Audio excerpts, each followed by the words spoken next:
이제 두 번째 언약에 관한 말씀을 나누는데 두 번째 시간 나가겠습니다. 첫 시간에 계속해서 언약 또는 구속, 언약 백성, 구속받은 백성, 주님의 구속받은 백성 전체를 위해서는 이스라엘 백성 이렇게 표현하는데, 이 성경에 나오는 언약이라는 말씀을 이해를 시키기 위해서 지금 이것을 전체적으로 다 알 수는 없기 때문에 요약적으로 지금 말씀을 나누는데, 첫 시간은 오늘 2시간 앞으로 나눌 말씀에 대한 토를 담는 말씀을 주로 많이 나눴어요. 첫 시간 말미 부분에 하나님의 백성들을 하나님의 말씀을 믿은 그 선조들은 자기 세대를 살다가 죽었을지라도 히브리인들의 관념에서는 죽었다고 보지 않는다. 잔다라고 그 말씀을 주셨던 그 말씀께로 가서, 말씀이신 하나님께로 가서 그 하나님 품에서 잔다라고 믿었어요. 그것이 신앙인 거예요. 그런데 그러다 보니까 반드시 메시아가 오셔서 자는 자들을 깨우는 부활 때가 있다라고 그걸 믿는 거예요. 이제 때와 기한이 그래서 나오는 거예요.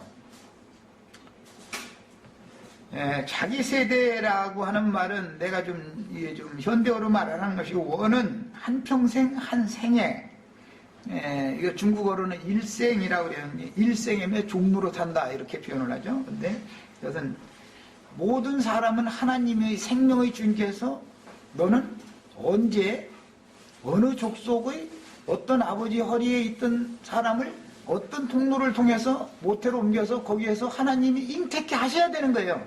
사람이 나는 어떤 부잣집 왕궁의 왕자로 이렇게 태어나기를 바랍니다 한다고 사람이 원하는 대로인 게 아니고, 생명의 주인이 절대 주권에 따라서 그 조상의 허리에 있다가 대를 거치면서 누구는 어느 대의 모태로 옮겨져서 거기서 하나님이 잉태시킨 다음에 그 다음에 모태에서 출문을 하는 걸 이제 해산한다 그래요. 잉태케 하는 하나님은 해산케 하시는 하나님이다. 이사야 66장에 이제 설명이 이렇게 나와 있어요. 이것은 창세기 시작에서부터 하와에게 네가 잉태하는 고통과 해산하는 수고를 크게 더하게 하겠다, 거기서부터 나오는 말이에요. 그런데 마지막 나팔 소리가 들릴 때 부활이요 생명이신 메시아의 때가 나팔 소리가, 마지막 나팔 소리가 들릴 때인데, 그때는 부활 때라 그러고, 그 메시아께서 오실 그때가 되면 그때까지는 자고 있던 자들이 반드시 일어나서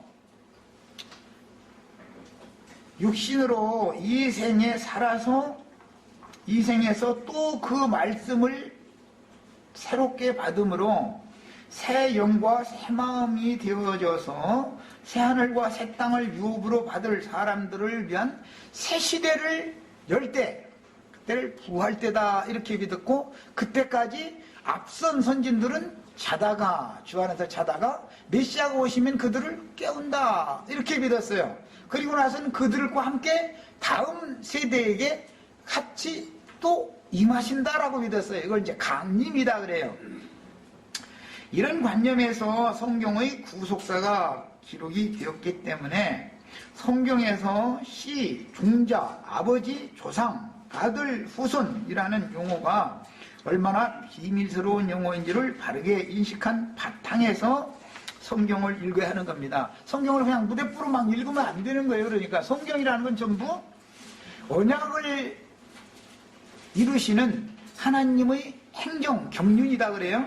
하나님의 행정에 관하여 기록한 내용들이기 때문에 기본적으로 씨, 밭, 그 다음에 하늘, 땅, 그 다음에 남편, 아내, 그 다음에 머리, 몸, 이런 용어를 나오면 그냥 휙 읽어 지나가 버리면 안 된단 말이야. 성경이 말하고자 하는 어떤 의중이 다 감춰져 있는 거다. 뭐에 관한 의중이냐? 언약에 관한 하나님의 뜻이 거기에 감춰져 있다. 언약이라는 것을 그래 한마디로 설명한다는 건 너무 어려운 거예요. 성경에서 영생이라고 하는 것은 부활이요 생명이신 하나님이 영생해요. 그 다음에 영멸하면 하나님에게서 단절된 상태, 단절되어져 가지고 회복이 도저히 불가능한 상태를 일러서는 영원한 멸망이다 그래요. 우리는 사실은 단절된 상태에 있었죠. 하나님의 말씀과 상관없는 사람들이 있었죠. 하나님의 말씀만이 영생의 말씀인 거니까, 주님의 말씀만이, 주님의 말씀이 나에게 와서 믿어지는 그 믿음을 주시는, 믿음을 가지고 오시는, 계시로 말미암아 믿음을 주러 오시는 메시아가 나와 단절된 신과의 관계를 연결해주는 길이 되신다, 통로가 되신다 이 말이에요. 구약성경에는 사다리라고 이렇게 표현이 돼요. 사다리. 창세기 28장에 보면 땅에서 하늘 여호와 앞으로 사다리가 이렇게 보였다 이렇게 표현이 됐죠. 그 예수님이 내가 곧 길이요라고 표현을 하실 때 그 얘기를 한 거예요. 하나님의 영광 앞에 죄인들을 구속해서 하나님의 영광에 데려갈 수 있는 통로가 되러 내가 왔다 그 말이에요. 나로 말미암지 않고는 아버지께 올 자가 아무도 없다라는 말이 그런 개념에서 온 거예요. 야, 신약에는 마태복음 24장 마지막 부분에 보면 그날에 악하고 게으른 종들을 엄히 때리고 외식하는 자들의 받는 율에 처하리라 이렇게 기록이 됐죠. 읽어보셨죠? 마태복음 24장 말밑 부분에 나오는 말이, 거기 엄히 때린다라고 표현된 이 말은 의역을 한 표현이고 원은 끊어낸다라는 말이에요. 그래서 영어로는 cut라는 말을 그래서 거기다 영문으로 cut라고 그 단어가 거기에 사용이 된 거예요. 잘라낸다 이 말이에요.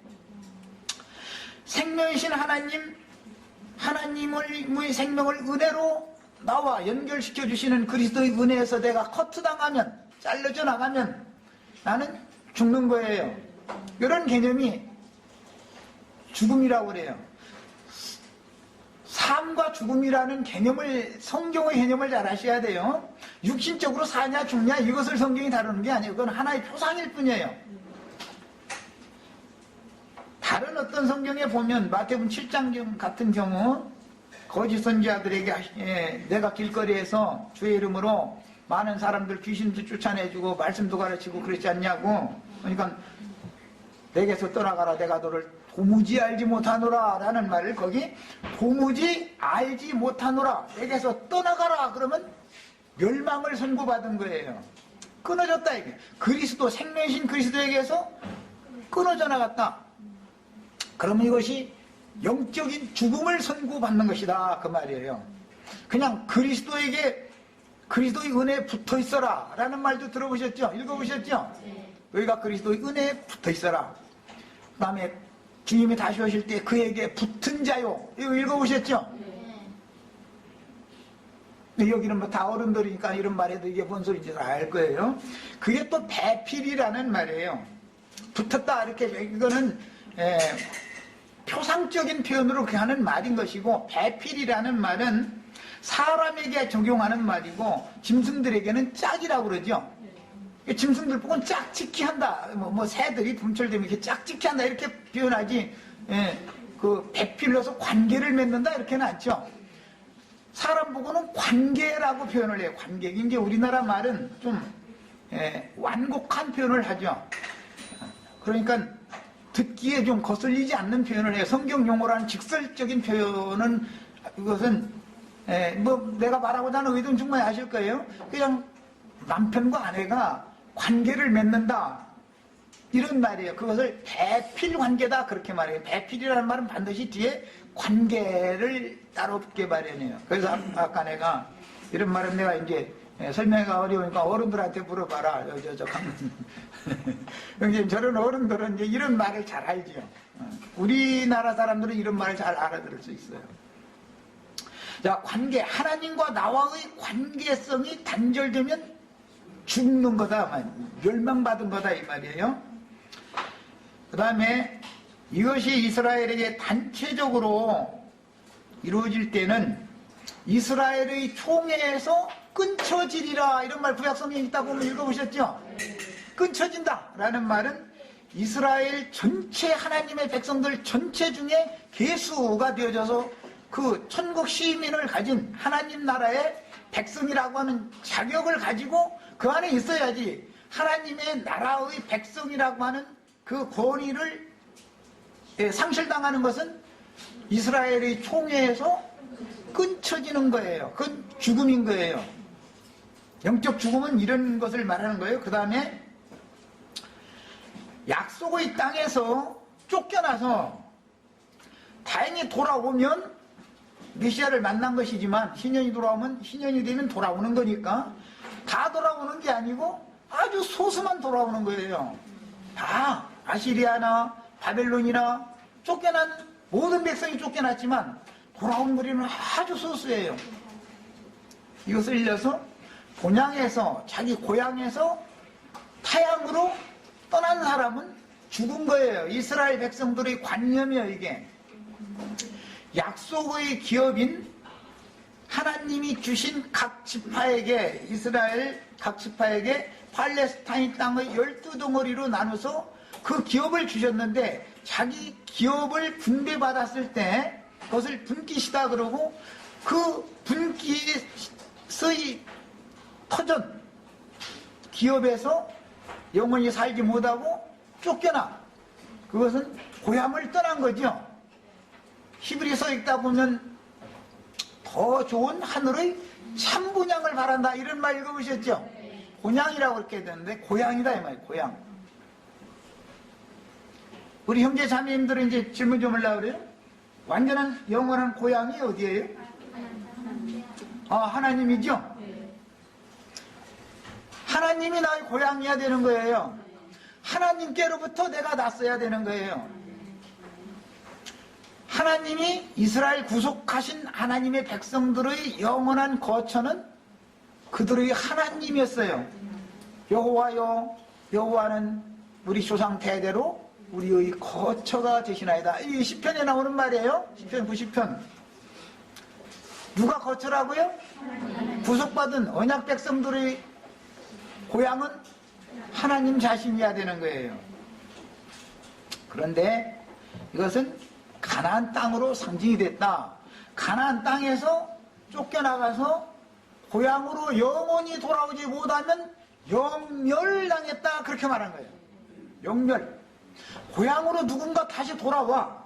그래서 더 좋은 참 본향을 바란다 이제 이러는데 그 더 좋은 참 본향은 하늘에 계신 하나님께로 돌아온다 그 말이고 예수 그리스도께로 돌아온다 그 말이에요. 그런데 그리스도께로 돌아오지 못하고 세상 사람으로 그냥 살다가 그냥 생애를 마쳤다. 그러면 그 사람은 영원히 멸망받은 거예요. 하나님의 세계에서 완전히 끝나버린 거예요. 그러니까 이 생에 우리가 살아서 이런 말씀을 들을 수 있는 기회가 있다라는 것이 이것을 은혜의 때다. 지금의 구원의 때다. 이렇게 말하는 거예요. 비록 육체로 사는 것은 죄인으로 사는 기간이고 하나님의 원수로 사는 기간이지만 하나님 편에서 보면 은혜를 입을 때를 우리가 살고 있는 것이다 이 말이에요. 이 생에 생존하고 있으면서 교회의 모임에 부름받아서 전도를 받아서 와가지고 이런 영생의 말씀과 영원한 심판인 영원한 멸망에 들어가는 인생의 종국에 대한 것을 시발점과 종국에 관한 것을 말씀을 가르침 받을 수 있다라는 것을 은혜라고 그러는 거예요. 뭐 좋은 일이 막 벌어져서 막 11조 헌물 갖다 막 내고 뭐 안수해달라고 막 했더니 막 안수해주니까 막 사업이 우리 남편 사업이 잘 안 되더니 막 이거 그 뒤로부터는 사업이 잘 되기 시작했다 이런 걸 은혜 받았다 그렇게 말하는데 그런 뜻이 아니고 물론 그것은 육신적인 은혜일 수는 있죠.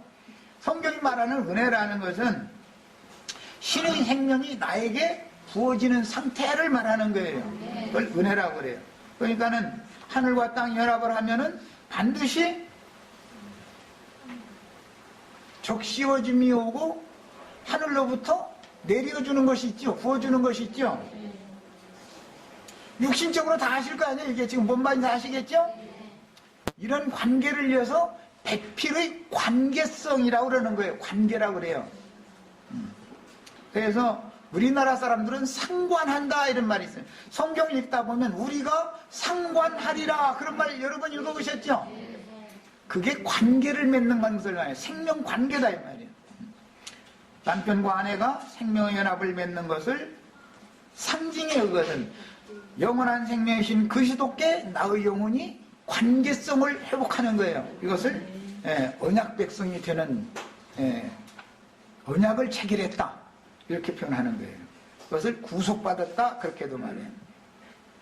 자, 씨를 밭에 심어서 농사한 후에 이제 이스라엘은 표상적으로 한 해 농사를 하면 추수 때가 되면 추수를 하죠.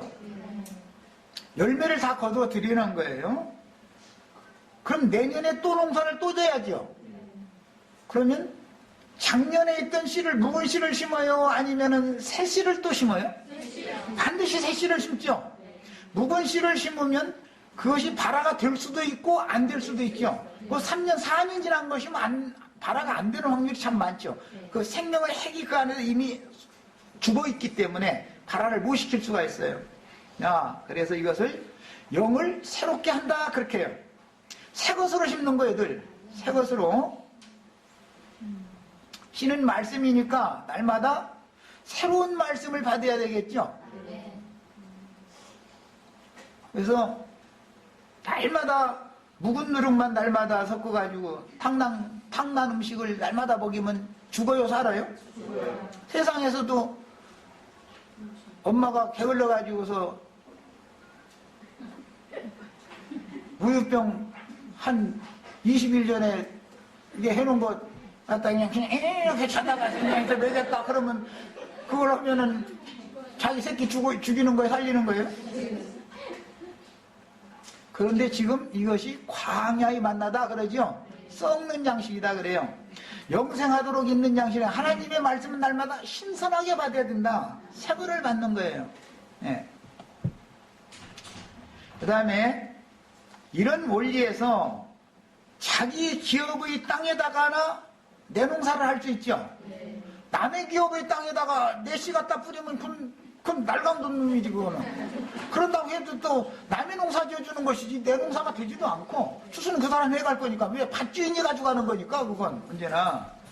자, 이런 원리가 씨를 밭에 심어서 농사한 후에 열매를 추수하지만 그 후대의 씨 종자를 아무리 흉년이 들어도 씨 종자는 털어먹지 않죠. 씨 종자 털어먹으면 그냥 끝나는 거니까 그거는. 그래서 자기 기업의 동일한 밭에다가 매년 심는 거예요.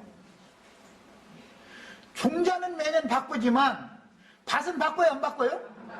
야, 이거 여자가 참, 이거 정말 존재한 존재예요. 그래서 밭을 바꾸는 일은 없어요. 율법에 밭은 절대 못 바꿔요. 그래서 지게표로 옮기는 자는 돌로 쳐 죽여라 그랬던 거예요.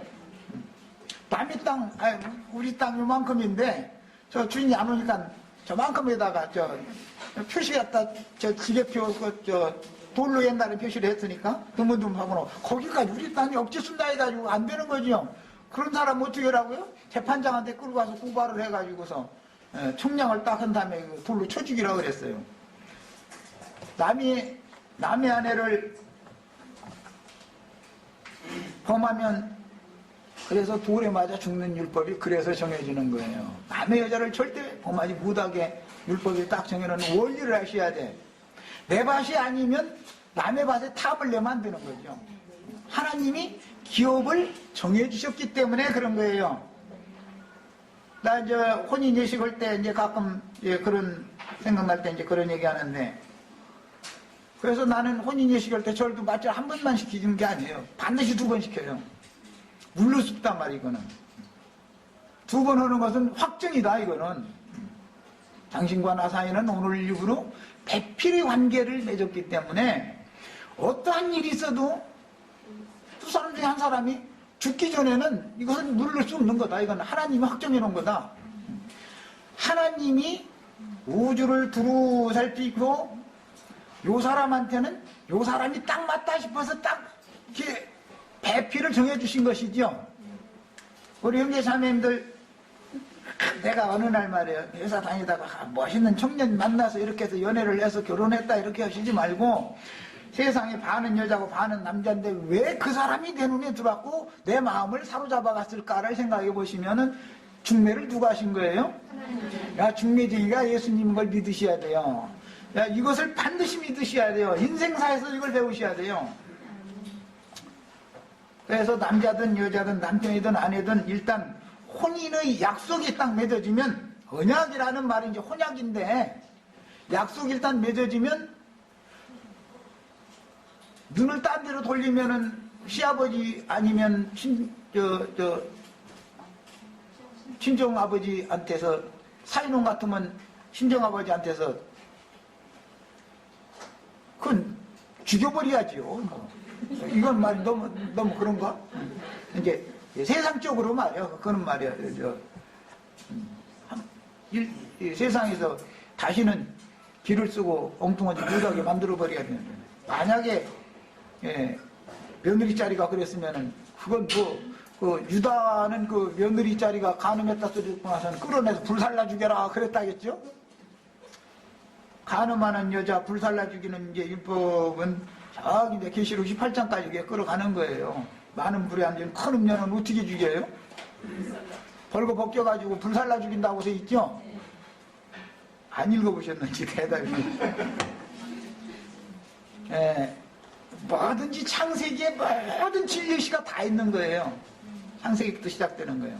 이마만큼 성경에서는 씨와 밭의 관계라고 하는 것을 비유로 들어서 그리스도와 믿는 성도들의 관계를 이렇게 중요하게 여기는 것이다. 이런 것을 꼭 이해하셔야 돼요. 그 다음에 씨는 매년 바꾸지만 밭은 동일한 밭인 거예요. 기업은 그것이 그 토지니까. 그래서 밭은 바꾸지 않고 씨만 바꾸는 이런 이치 때문에 맏형이 후사를 두지 못하고 죽었어요. 그러면은 둘째는 다른 어떤 처녀에게 혼인을 할 수가 없는 거예요. 그게 유대인의 혼인법이에요. 혼례법이에요. 유대인들은, 이스라엘 사람들은 형수가 아들을 낳지 못하고 죽었어요. 형수가 아니라 형이, 맏형이. 그런 경우에는 동생은 다른 처녀를 절대 취할 수 없어요. 어디로 들어가요? 형수에게로 들어가는 거예요. 그 들어간다라는 말이 배필 관계를 맺는 것을 말하는 거예요. 우리나라 말은 표현이 이렇게, 성경은 이렇게 좀 완곡한 직설 표현을 않기 때문에 그렇게 표현을 했어요. 들어간다 그래요. 그래서 율법에 맏형이 후사 없이 죽는 경우에 동생은 그 형수에게로 들어가서 맏아들을 낳으면 자기 이름으로 입적시키는 게 아니죠. 등재를 시키는 게 아니죠. 이스라엘 백성 총회 중에 들어있지만 자기 계보에 넣지 않는 거예요. 형의 계보에 딱 넣는 거예요. 맏아들은 언제나 맏것, 그래서 맏아들, 맏물, 첫소생, 첫것 이런 말이 나오고 그걸 일러서 11조라고 그래요. 그걸 지성물이라고 그래요. 지성물. 그래서 그 형수에게 들어가서 맏아들을 낳아 반드시 형의 아들로 먼저 입적해주고 그 다음 차례부터 자기의 아들로 입적을 하는 거예요. 이게 이스라엘 사람들이 혼인 예법이에요. 그 다음에 이런 말씀들이 이제 창세기 38장에 보면 유다의 며느리 다말약이 다 아시죠? 그런데 맏아들이 죽었어요. 그 둘째 아들을 들어가라고 그래서 형수에게로 들어갔는데 둘째 아들이 가만히 생각해 보니까 지금 아들 낳아야 될 것 안 되는데 뭐까지 있는 뭐 하고는 이제 우리 번역에는 뭐 이제 땅에다 설정하니 하나님이 이를 괘씸히 여겨가지고 그를 죽였다 이렇게 표현을 했어요.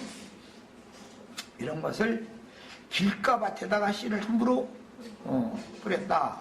새들이 와서 다 먹어버린다. 예수님은 이제 영적 표현을 그렇게 설명을 해줬어요. 그것이 그 둘째가 한 행동이 하나님 보시기에 아주 괘씸한 거예요. 그래서 이제 그도 죽였어요. 그럼 이제 셋째 아들이 있어요. 그럼 그를 또 마태형수한테 들여보내야 되는데, 가만히 생각해보면 이 며느리는 큰아들 잡아먹더니 작은 아들도 또 잡아먹으니까 그 시아버지, 그 아버지가 생각할 때는 이거 아들이라고 하나 남은 이거 또 들여보냈다가 또 죽어버리고 나는 뭐야, 이게 이제 걱정이 오는 거예요.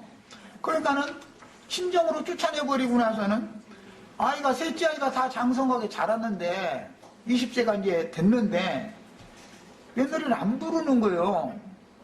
그 바람에 며느리가 가만히 소문을 듣자 하니까 시아버지가 자기네 동네 근처로 양털 깎으러 온다, 며칠 날 온다, 이제 그 소리가 들리니까 창녀로 변장을 해가지고 시아버지 지나가는 옆에서 이렇게 아마 좀 아름다운 모습으로 했겠죠. 그지?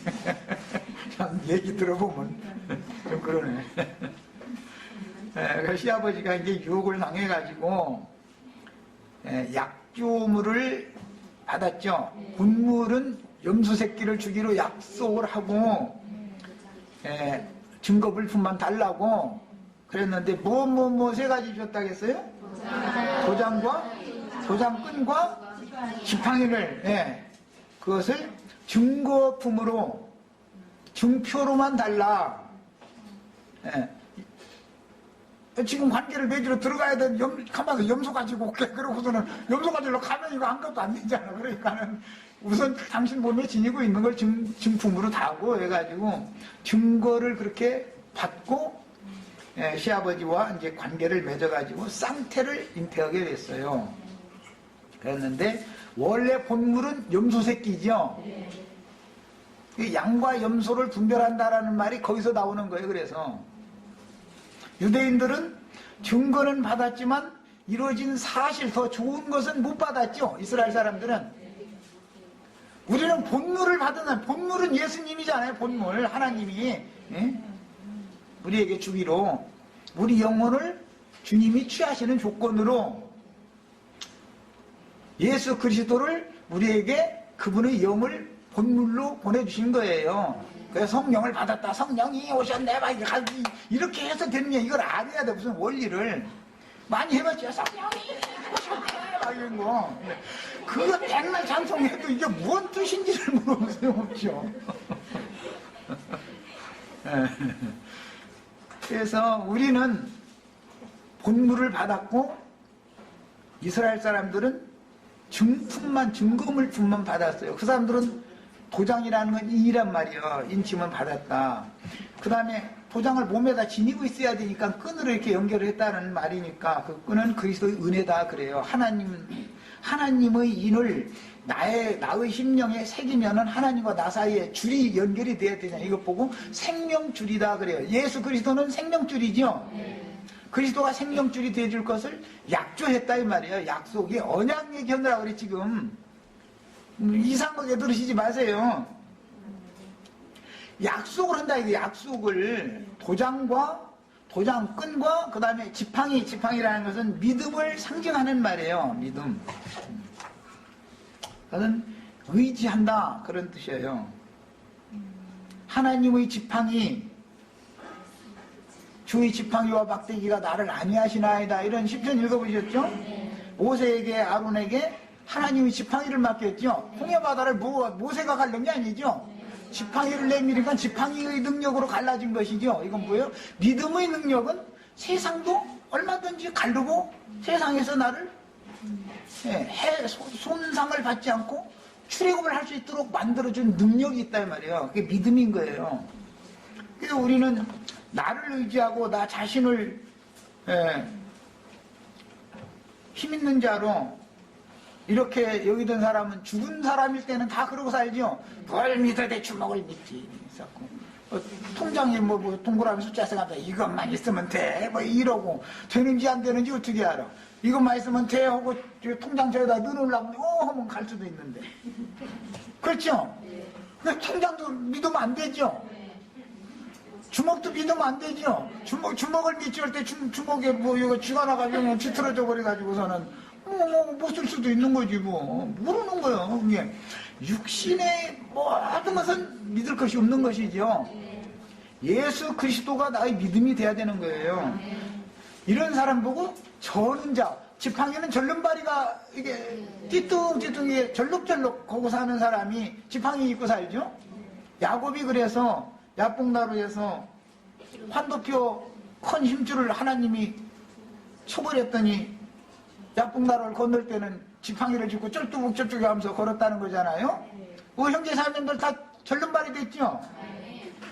그래서 다윗 왕의 상에 사울의 손자 무비보셋이 왕의 상에서 왕의 식물을 먹는데 그는 저는 자였더라 이렇게 돼 있어요. 그 이제 살면 다 알 거예요. 왜 절게 됐는지는. 유모가 막 데리고 막 도망가다 떨어뜨렸는데 다리가 한쪽이 딱 분질러져 버린 거예요. 하나님은 이렇게 이러한 방법 저런 방법으로 스스로의 힘으로는 쓸 수, 걸을 수, 뛸 수 없게 만들어 놔가지고 뭔가를 붙잡아야 살게 만든 거예요. 누구 붙잡아야 돼요?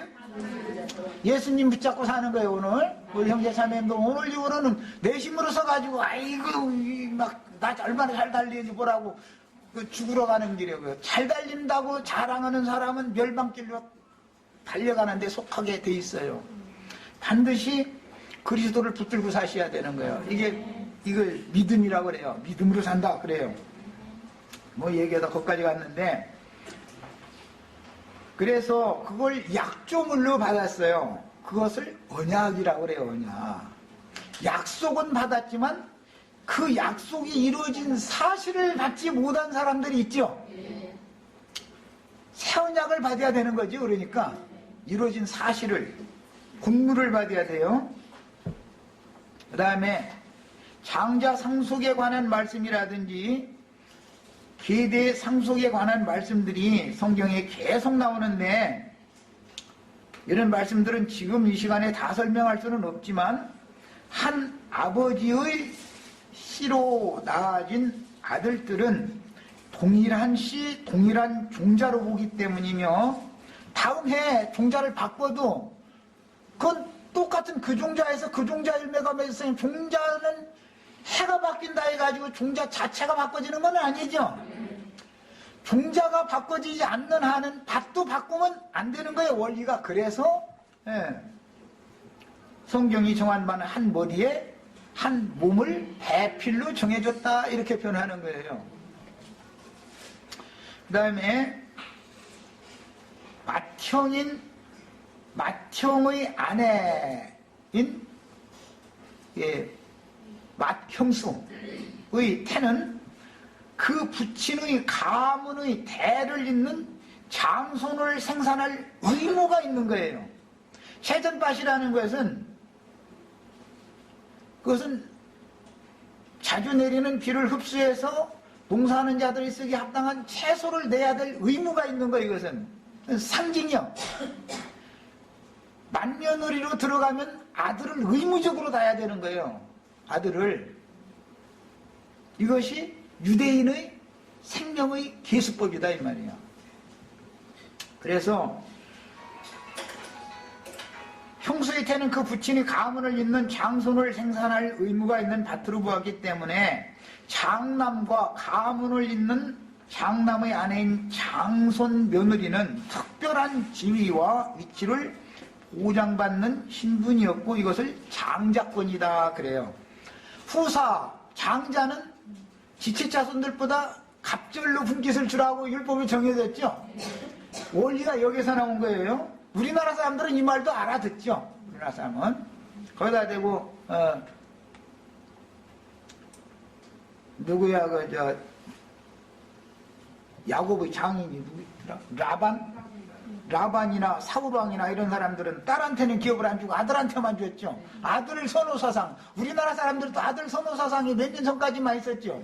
지금은 이제 서로가 딸 날라고 이제 막 그냥 딸 날라고 애를 쓰는데 10년 전만 해도 딸만 나면은 시어머니가 하고 지나가고 며느리 보면 딸 만약에 넷 낳았다 그러면 다섯 해 또 애기 뵀다 그래도 조마조마한 거예요. 그냥 시아버지도 저쪽에서 해서 괜히 그냥 그럼 막 그냥 살 수가 없는 거죠. 막 마음대로 해서. 그런데 성경에는 딸 아들 구별을 안 지어 후사를 상속하는 데는 방법이 있어요. 이런 것도 계대상속에서 정해놨어요. 슬로보아스의 5딸이 있었는데 그 아버지의 기업을 5딸이 분배를 받고 맏딸은 2배를 받아요. 이제 2몫을 받아요. 받아가지고 다른 집한테 만약에 시집을 가면 그 가문의 기업은 없어져 버리고 다른 어떤 가문의 기업은 더 늘어나게 되겠죠. 그러면은 지계표를 옮기는 것과 똑같은 현상이죠. 율법을 범하게 되는 거죠. 그러니까 그러면은 남의 땅을 차지하지 못하게 하는 율법을 맞추려면 어떻게 되면 되는 거예요? 같은 지파끼리만 혼인을 허락하는 거예요. 그래서 다윗의 아들들이 많지만 밧세바가 아들을 몇 낳았어요? 넷 낳았어요. 네. 밧세바가 아들을 넷 낳았는데 세 번째는 나단이고 네 번째는 솔로몬이에요. 세 번째 나단의 계보는 헬리, 마리아로 이어지는 계보예요. 이제 누가복음에 보면 이렇게 역으로 쭉 올라가면서 읽어보면 다윗 다음에 나단 얘기가 나오죠.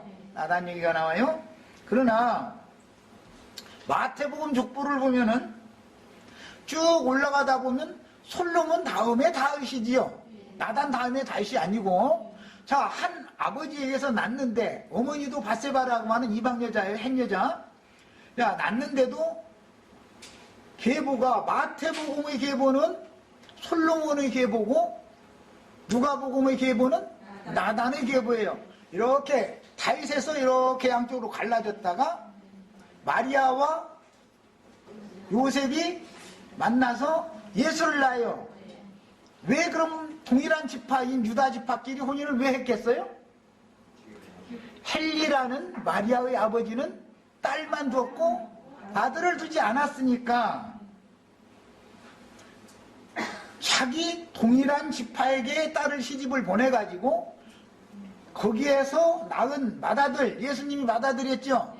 그 맏아들은 요셉의 아들로 입적하는 거예요? 헬리의 아들로 입적하는 거예요? 헬리의 아들로 입적하는 거예요. 이것을 구속사다 그래요. 이게 언약의 실현이다 이 말이에요. 딸만 난 경우는 사위를 동일한 지파, 근족에게 시집을 보내는 거예요. 동일한 지파에 시집을 보내가지고 거기에서 맏아들을 낳으면 그 남편에게로 입적을 시키는 게 아니고 그 어머니에게로 입적을 시키는데 호주 제도는 어머니가 호주가 될 수가 없기 때문에 셈족에서는 그 어머니의 아버지, 대수로 말하자면 외할아버지의 아들이 되는 거예요. 이렇게 입적을 시키는 거예요. 이걸 일러서 구속이다 그래. 이런 경우를 접붙였다 이렇게도 말해요. 접붙였다. 관계성이라는 것이 이게 끊어진, 대가 끊어질 수밖에 없는 그 관계성을 다시 회복시켜주는 것을 일러서 언약을 이루는 구속이라 그래요. 구속이라는 말은 그런 뜻을 갖고 있는 거예요. 언약이라는 말은 이런 뜻인 거예요. 자, 한 아버지의 씨로 낳아진 아들들은 동일한 씨, 동일한 종자로 보기 때문에 맏형의 아내인 형수의 태는 그 부친의 가문을 잇는 장손을 생산할 의무가 있는 밭으로 보았기 때문에 장남과 가문을 잇는 장남의 아내인 장손 며느리는 이처럼 특별한 지위와 위치를 보장하는 지체 동서들을 명령하고 시어머니의 권위를 대신 행할 수 있는 권위가 있단 말이야. 장손 며느리는. 장손 며느리 말을 만약에 지체 동서들이 말을 안 들었다. 그러면은 그것은 엄격하게 처단을 할 수가 있는 권위가 그 장손 며느리에게 있는 거예요. 이것이 셈족의 문화예요. 그런 뜻이, 그런 생활 관습이 어디서 나왔느냐? 이것은 언약이라고 하는 용어를 실현하기 위해 있는 것인 거예요. 이만큼 언약이라는 말이 중요해요. 자, 그 다음에 후사가 된다라는 것은 셈족 계보에서는 특히 나홀성이나 하란성이나 이런 사람들은, 거기에서 사는 사람들은 후사가 된 사람이라는 직무를 가지고 있는데 그게 뭐냐면 드라빔이라고 그래요. 드라빔 읽어보셨죠? 라헬이 그 아버지 라반의 드라빔을 훔쳐가지고 나왔죠? 다윗 왕의 딸 미갈이 드라빔으로 그 아버지를 속이고 다윗을 들창너머로에서 위기에서 탈출시켜줬죠? 그 드라빔 얘기를 잘 아셔야 돼요. 드라빔이라는 것은 그 가문의 수호신이에요. 가문의 수호신. 이것은 왕궁 같으면은 어보라고 그래요. 어보. 왕이 다음 대의 왕에게 왕위를 이양하려면은 어보를 갖다가 그 사람의 소유로 줘야죠. 그러면 그와 똑같은 작은 인장에다가 그 어보의 도장과 똑같은 인을 다시 새겨서 이 손에다가 이게 채우는 거예요. 실제로는 어보는 다음 후계자를 상속할 때만 내다가 사용을 하고 그것은 모후의 방에 비치되는 거예요. 그리고 실제로 왕권 행사하는 것은 인장 반지 똑같은 도장인데 이건 작고 이제 보관되어 있는 것은 후계자를 인수인계할 때 주는 거예요. 왕궁에서는 그걸 어부라고 그러고 가문에서는 뭐라고 했다고요? 드라빔이라고 그래요. 그것은 가문의 가계를 이을 장손이라고 하는 것을 증거해주는 증표가 되는 거예요. 라반의 딸인 라헬이 아비의 드라빔을 훔쳐가지고 나온 것은 괜히 그런 게 아니죠. 아버지가 곡할 때 되면은 라반은 그 아들들에게 모든 재산 다 줘버렸죠. 딸들에게는 안 주는 거예요.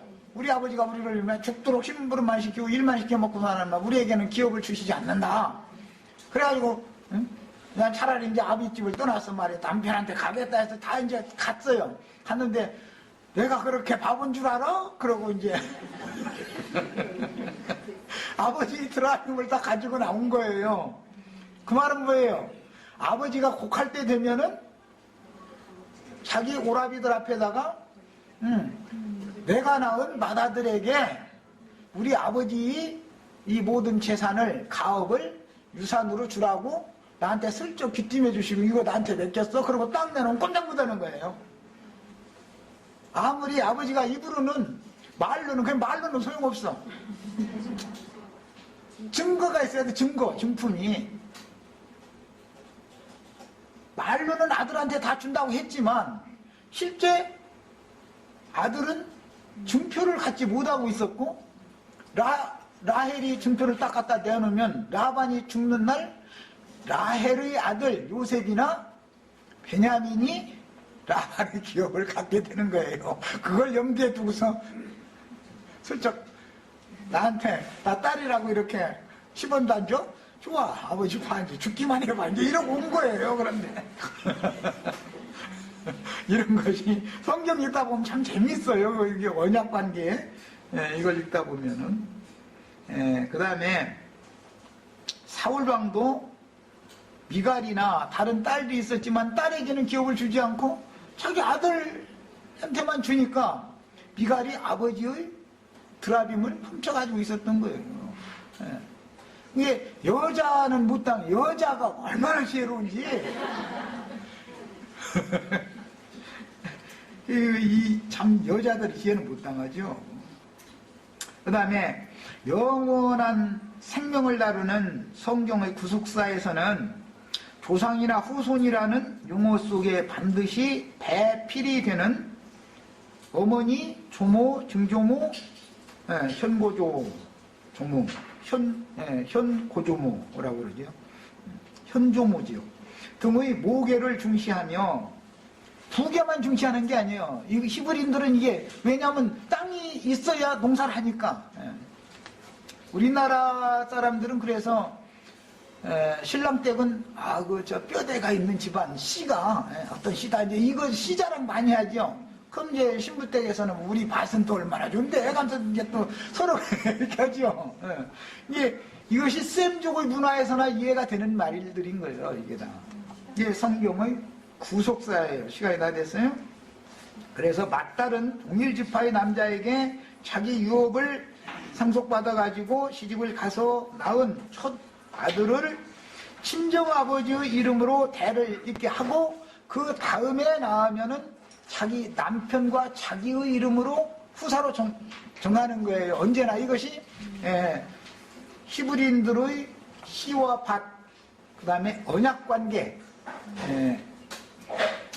하나님의 약속이 후사와 기업을 이 몸에서 날짜를 통해서 주겠다, 후사를 삼아주겠다 한 이 약속이라는 것이 이게 간단한 얘기가 아니다. 어쨌든 내가 최선을 다해서 지금 설명을 한다고 했는데 정신을 집중해서 들으시고 다음 1시간 더 남을 때 어차피 오늘 이거 다 못 오겠네. 나 오늘 다 마치려고 그랬는데 더 이제 세밀한 말씀들을 나눌 수 있도록 그렇게 하기 바랍니다. 자, 마치고 애찬한 다음에 1시간 더 하겠습니다.